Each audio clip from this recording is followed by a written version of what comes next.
they should just allow folks to buy into the Medicaid program. They've done it already. In 2004, Congress passed the Family Opportunity Act, which allowed families with very sick children who capped out of their private insurance to buy into Medicaid. That's your insurer. Pay a premium, that's your insurer. You're on Medicaid. It has nothing to do with the federal poverty levels at that point. It can be done where there's not a state match. You're not creating a whole new bureaucracy. It's a program that seems to work. So why not just let people buy into Medicaid based on their ability to pay?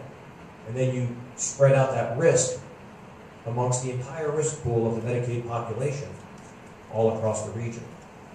So I think there's more cost-effective ways to offer that alternative. Yes?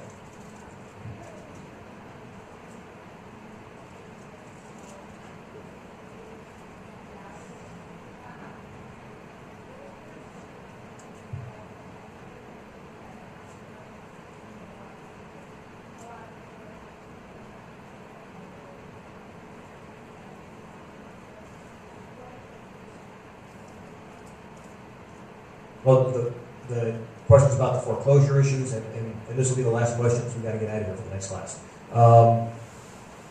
The first thing is to make sure we never find ourselves in the same situation, which means that you can't, as much as everybody wants to have the American dream of owning a home, you can't let government come in and force loans to people who otherwise wouldn't qualify for loans for the sake of having a home. So you got to tighten up everything regarding how people get their initial mortgage, and certainly get rid of these non-conforming loans where you can come in at 120% loan to value and walk into a house with negative equity the day you walk in the front door.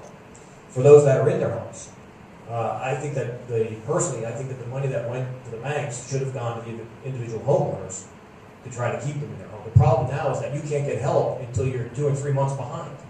And then who's in the driver's seat? It's the bank.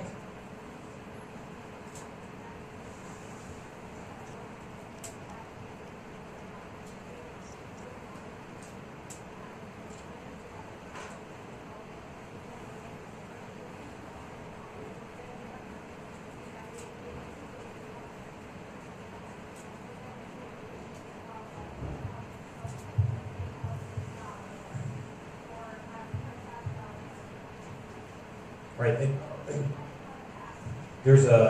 I participated in a town hall with the Consumer Advocacy Group, which is run by Christy Sincera, who's been doing a lot of this foreclosure work. And that's exactly the issue, that these bills that have been passed try to put money into play to help people that are in trouble have so many stipulations and guidelines that people can't qualify fast enough in a time before they lose their home. And we heard multiple stories at this town hall of people who had their deed, they were given this trial program, the lady was making her payments, and then 2 months later, after she made her modified payments, there was a foreclosure notice stuck on her door. It's like, well, wait a minute, I've been making my payments. The bank just decided to foreclose anyway. So I think that, we make sure that we don't find ourselves in a situation by putting back the requirements that used to be there prior to the 80s and 90s when we opened up the floodgates to let people buy homes that they couldn't afford. And then any financial help has to go directly to the individuals that require it, not to the banks that try to open up more credit and make more loans, because that's not what they do. So with that, I know we got to get out of here. I, again, appreciate the time to meet, the opportunity to come here and speak with you. We have some hand cards on the back if you want to learn more about our campaign and our candidacy with our website and that kind of stuff. If you want to volunteer and get more involved, we'd love to have you. And I certainly appreciate your taking the time to be here this evening. Thank you very much.